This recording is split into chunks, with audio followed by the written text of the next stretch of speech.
देखिए, राष्ट्रीय स्वयंसेवक संघ की एक बात मैं सुन रहा हूं। कल सरसंघ चालक मोहनराव भागवत जी ने भी यही बात कही कि लोक सेवक को अहंकार नहीं होना चाहिए।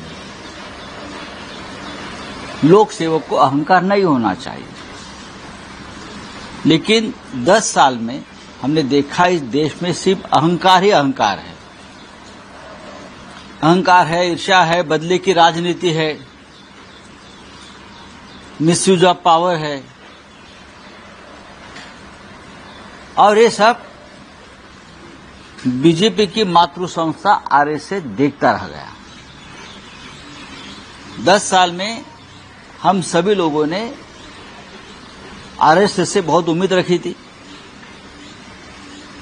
कि आरएसएस के लोग, प्रमुख लोग निर्भयता से सामने आएंगे और ये बदले की अहंकार की राजनीति को रोकने की कोशिश करेंगे। यह इस देश की जनता की उम्मीद थी, हमारे जैसे जो विपक्ष के लोग हैं उनकी भी उम्मीद थी, लेकिन ये नहीं हुआ।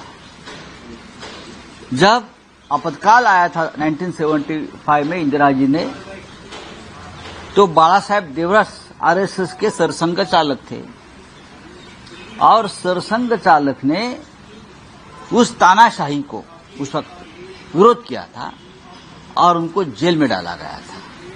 यह हम भूल नहीं सकते। इस देश के लोकतंत्र बचाने में आरएसएस के कुछ नेताओं का हमेशा योगदान रहा है। वो जेल भी गए हैं,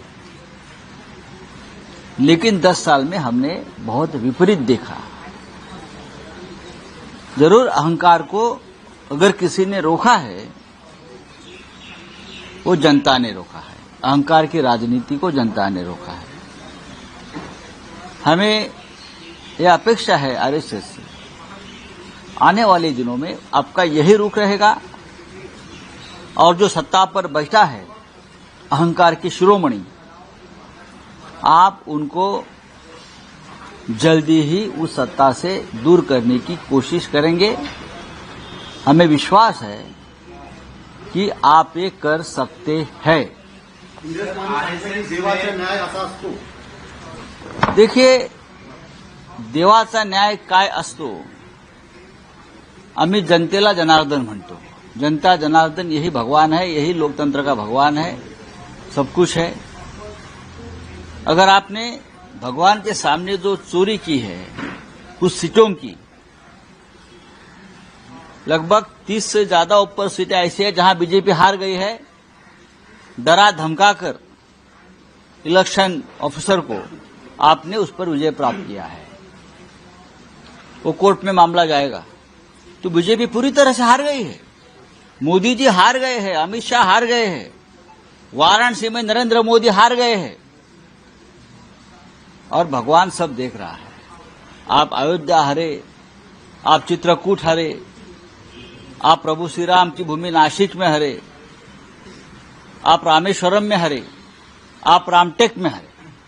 जहां जहां प्रभु श्री राम का वास्तव्य रहा, वो सभी पवित्र भूमि पर अहंकार का पराभव हुआ है। रावण अहंकारी था, इसलिए प्रभु श्री राम ने रावण का पराभव किया, उनका वध किया। आज वही अहंकार राम के नाम पर चल रहा था, जनता ने अहंकार को रोक दिया है, पूरी तरह से पराजित नहीं हुआ है। वो काम आरएसएस को करना पड़ेगा। एनसीपी अजीत पवार की जो पार्टी, उसने अच्छा नहीं किया। छगन भुजबल कह रहे हैं सिर्फ हमें 4 सीटें दी गई, उसमें से हम 1 जीत के आए, बाकी बीजेपी के ऊपर सवाल उठाए, बाकी चीजें। देखिए, उनकी पार्टी है, गुलाम ज्यादा आवाज नहीं उठा सकते। गुलाम जो होता है किसी पार्टी का आश्रित होता है। जब ब्रिटिश का ईस्ट इंडिया कंपनी की सरकार थी तो सभी राजे राजवाड़े उनके गुलाम थे, जिसे आप मराठी में मांडलिक बोलते हैं। सभी उनके चाकरी में थे, उनके सेवा में थे। जो तनख्वाह उनसे मिलती थी उस पर खुश थे। इंदिरा गांधी ने तनख्वाहें बंद कर दी। अब ईस्ट इंडिया कंपनी गुजरात तो है, अब उसके जो आश्रित राजा है सब, चाहे एकनाथ शिंदे हो, चाहे अजित पवार हो, चाहे और कोई हो, वो अभी कहां से आवाज उठाएंगे? वो तो आश्रित है। ये तो ईडी सीबीआई की फाइलें आपकी खुल